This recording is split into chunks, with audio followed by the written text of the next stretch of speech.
Hello friends, आप देख रहे हैं अपना चैनल विजन बेस्ड अप्रोच। आज के इस वीडियो लेक्चर में हम लोग इलेक्ट्रिसिटी से रिलेटेड कुछ टॉपिक डिस्कस करने वाले हैं और उस टॉपिक का नाम है electromotive force, terminal voltage and voltage drop of a cell. ये इलेक्ट्रिसिटी के अंतर्गत ये 10th वीडियो लेक्चर है। तो चलिए हम लोग स्टार्ट करते हैं। तो सबसे पहले हम लोग ये जानेंगे कि किसी सेल का इलेक्ट्रोमोटिव फोर्स, जिसका सिंबल हमने एप्सिलॉन डिनोट किया है, और टर्मिनल वोल्टेज कैपिटल वी और वोल्टेज ड्रॉप स्मॉल वी की हम बात कर रहे हैं। तो सबसे पहले हम ये जानेंगे कि किसी सेल को हम सिंबॉलिकली किस तरीके से रिप्रेजेंट करते हैं, और उसके साथ ही साथ जो आपका इलेक्ट्रोलाइट होता है उसके द्वारा जो रेजिस्टेंस जो ऑफर्ड होती है to the flow of charge, उसको हम लोग किस तरीके से रिप्रेजेंट करते हैं। तो जैसे मान लीजिए कि हमारे पास ये कोई सेल है।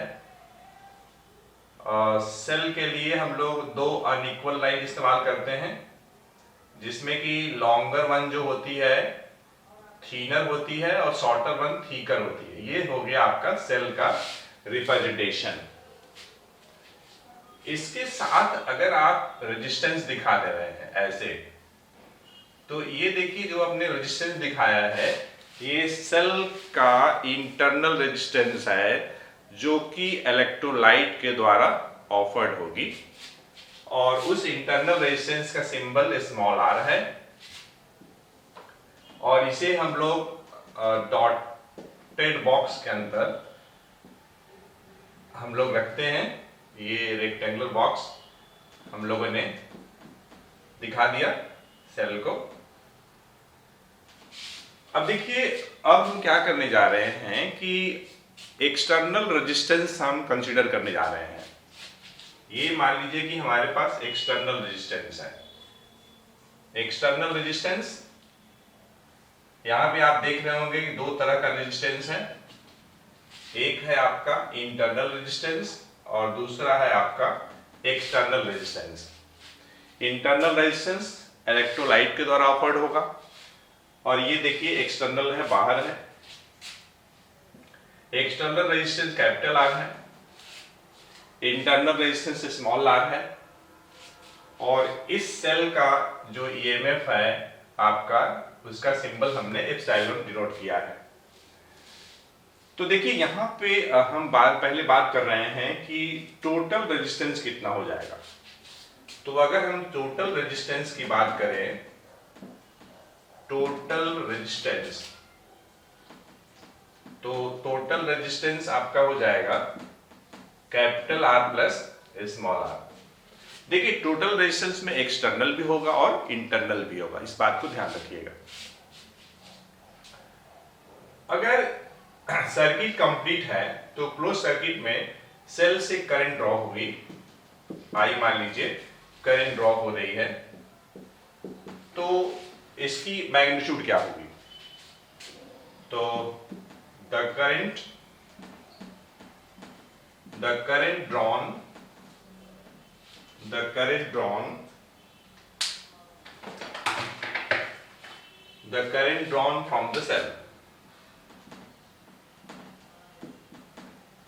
फ्रॉम द सेल, तो हम लोगों ने सेल से जो करंट ड्रॉ हो रही है उसके लिए सिंबल जो इस्तेमाल किया है कैपिटल आई इस्तेमाल किया है। तो अगर यहां पे हम ओम्स लॉ लगा दें तो I की जो वैल्यू होगी EMF of the cell upon total resistance के बराबर होगा। टोटल रेजिस्टेंस के बराबर होगा। देखिए यहां पे हमने ओम्स लॉ अप्लाई किया है पूरी सर्किट के लिए। पूरी सर्किट मतलब एक्सटर्नल भी और इंटरनल भी, होल सर्किट के लिए हमने ओम्स लॉ अप्लाई किया हुआ है। तो ईएमएफ का सिंबल हमने एप्सिलॉन इस्तेमाल किया है। टोटल रेजिस्टेंस है आपका capital R plus small r. तो अगर आपको कहीं भी किसी न्यूमेरिकल्स में मान लीजिए कि करंट ड्रॉन निकालना है, तो आप क्या करिएगा, देखिएगा कि सेल का ईएमएफ कितना दिया है, एक्सटर्नल रेजिस्टेंस कितना है, इंटरनल कितना है। ईएमएफ में आप डिवाइड कर दीजिएगा टोटल रेजिस्टेंस से। अब देखिए, अगर हम ओम्स लॉ को केवल एक्सटर्नल सर्किट में अप्लाई करें तो एक्सटर्नल सर्किट में रेजिस्टेंस आपका कैपिटल आर है, तो हमें मिल जाएगा कैपिटल बी मिल जाएगा। और ये कैपिटल बी क्या है? कैपिटल बी है आपका टर्मिनल वोल्टेज है, टर्मिनल वोल्टेज। तो ये हो जाएगा आपका capital R plus small r हो जाएगा, और ये मान लीजिए कि सेकंड है और ये है आपका फर्स्ट। ठीक है, ये है आपका फर्स्ट।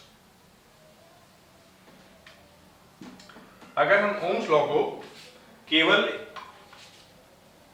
इंटरनल रेजिस्टेंस के लिए अप्लाई करें, मतलब थ्रू द इलेक्ट्रोलाइट अप्लाई करें अगर, तो उस केस में small v means what? Small v जो होता है वोल्टेज ड्रॉप होता है, वोल्टेज ड्रॉप, और ये हो जाएगा आपका capital R plus small r हो जाएगा।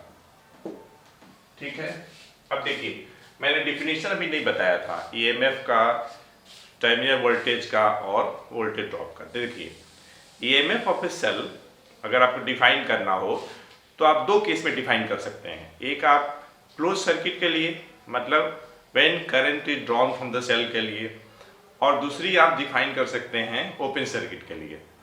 तो मैं पहले क्लोज सर्किट के लिए डिफाइन करने जा रहा हूँ। यहाँ देखिए क्लोज सर्किट है, सर्किट में करंट फ्लो कर रही है।